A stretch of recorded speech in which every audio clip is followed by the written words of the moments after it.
అవసరమైతే ముందు పవన్ గారు. Right sir. శ్రీనివాస్ గారు ఫైనల్గా.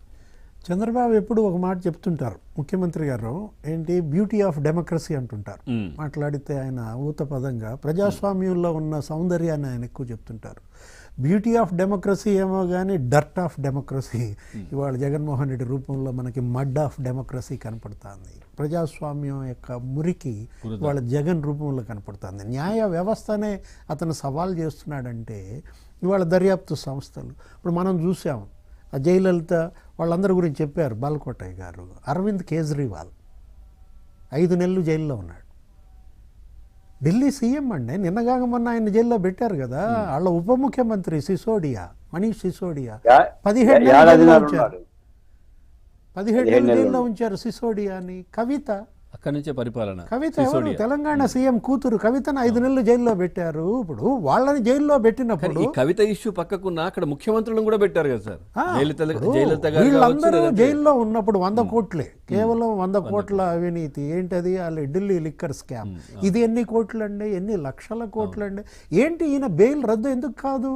ఇవాళ కోర్టులకు అతను మరి 125 డిశ్చార్జ్ పిటిషన్లు వేశారంటే మన బాలకోటయ్య గారు ఇంకో కంపారిజన్ తీసుకొచ్చారు. అల్లు అర్జున్ ఇష్యూ తీసుకొచ్చారు. ఇవాళ తెలంగాణ పోలీస్కి ఆంధ్ర పోలీస్కి మధ్య చర్చ, ఓకే, ప్రజల్లో చర్చ ఏంటి? ఏపీ పోలీస్ ఎందుకు ఇంత ఉదాసీనంగా వ్యవహరిస్తోంది? అదే తెలంగాణ పోలీస్ మేము ఆర్జీవీని కూడా తీసుకురాలేకపోయాం. అదే కదా మరి. ఇప్పుడు వాళ్ళ ఏది క్లాసికల్ ఎగ్జాంపుల్ రామ్ గోపాల్ వర్మ కాదు సార్, వెంకటరెడ్డి గారు మన ఆయనే ఉన్నారు కదా, పిన్నెల్లి వెంకటరామరెడ్డి. ఆయన అసలు ఇప్పటికి ఎక్కడ ఉన్నారో తెలియదు. పరారీలో ఎందుకు ఇంతమంది నిందితులు ఉన్నారు? ఇప్పుడు నిన్న లేటెస్ట్గా ఈరోజు వార్త చూసాం, పేరుని నాని, వాళ్ళు ఇద్దరు మూడు పెళ్ళాం పరారీ.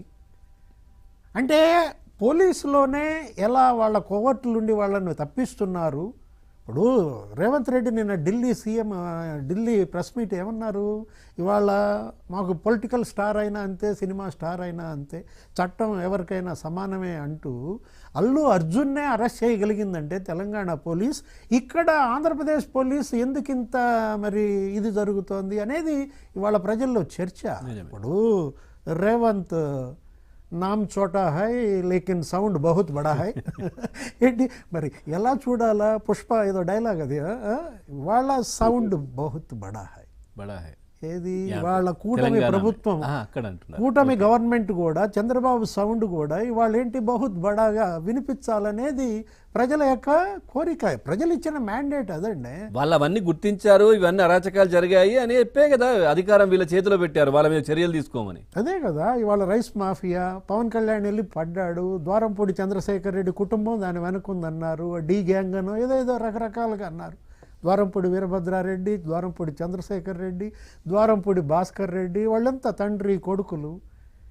ఏంటి వాట్ నెక్స్ట్? అదొక ఆర్గనైజ్డ్ క్రైమ్గా మీరంతా చెబుతున్నప్పుడు వ్యవస్థీకృత నేరం అన్నారు.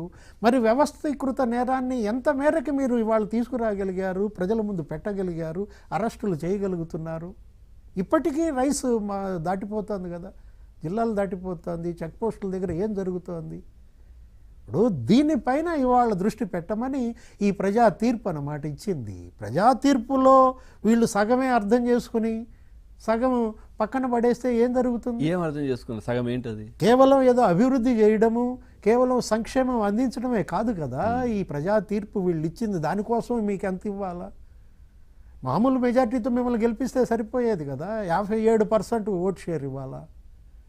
94% స్ట్రైక్ రేట్ అని మీరు అంటున్నప్పుడు ఇవాళ ప్రజలు కోరుతోంది ఈ ప్రభుత్వం నుంచి 94%. అటువైపు మొత్తం అవినీతి జరిగింది కాబట్టి మొత్తం మీకు కట్టబెట్టారు, సీట్లు ఇచ్చారు. మీరు అభివృద్ధి చేయండి, రాష్ట్రాన్ని అభివృద్ధి చేయండి, ఓకే చేస్తున్నారు, పెట్టుబడులు రాబడుతున్నారు, సంతోషం, కేంద్రం నుంచి నిధులు రాబడుతున్నారు, గ్రేట్, సెల్యూట్ చేస్తాం. మీరు చాలా పరిశ్రమలు తీసుకొచ్చారు, 6 నెలల్లోనే 6 లక్షల కోట్ల పెట్టుబడులతో ప్రతిపాదనలు. అంటే అభివృద్ధిలో మీకు 100% మార్కులు పడిపోతున్నాయి. వెల్ఫేర్ మీరు 5 సంతకాలు పెట్టారు, పింఛను 1000 రూపాయలు చేసి పారేశారు. దీపం పథకం ఏదో సిలిండర్ కూడా ఇచ్చారు, 3 సిలిండర్లో 1 సిలిండర్ ఫ్రీగా ఇచ్చేశారు. ఇవాళ పేదలు అన్నా క్యాంటీన్లు తెరిపించారు. ఓకే, వెల్ఫేర్ 100% మార్కులు వేస్తాం. What next? మీకు ఇచ్చింది కేవలం అభివృద్ధి చేయమని, కేవలం సంక్షేమం అందించమనే కాదు, అరాచక శక్తుల బారి నుంచి మమ్మల్ని కాపాడమని, నా భూములు కాపాడమని, నా మైన్లు కాపాడమని, లేకపోతే మా పోర్టులు కాపాడమని, సజ్జలు కాపాడాలని ఇవాళ ఆ బాధ్యత అరాచక శక్తులను అణిచివేయడంలో ఈ కూటమి ప్రభుత్వానికి 6 నెలల్లో ఎన్ని మార్కులు వేయాలా? మీరేంటంటే జగన్మోహన్ రెడ్డి- మీరు జమిలి ముందా జైలు జైలు ముందా ముందా? అని ఒక ప్రశ్న మీరు అసలు ఈ డిబేట్ లో వదిలారు. సరే, ఇప్పుడు- ఇవాళ అది అసలు ఆ ప్రశ్నకి సమాధానం చెప్పాల్సింది బాలకోటయ్య గారు, నేను కాదు. బెట్టింగ్ మాఫియా చెప్పాలి. అక్కడెక్కడో నెల్లూరులో ఉంటుంది బెట్టింగ్ మాఫియా, అనిల్ కుమార్ యాదవ్ చెప్పాల్సిన సార్ ప్రశ్న. ఇప్పుడు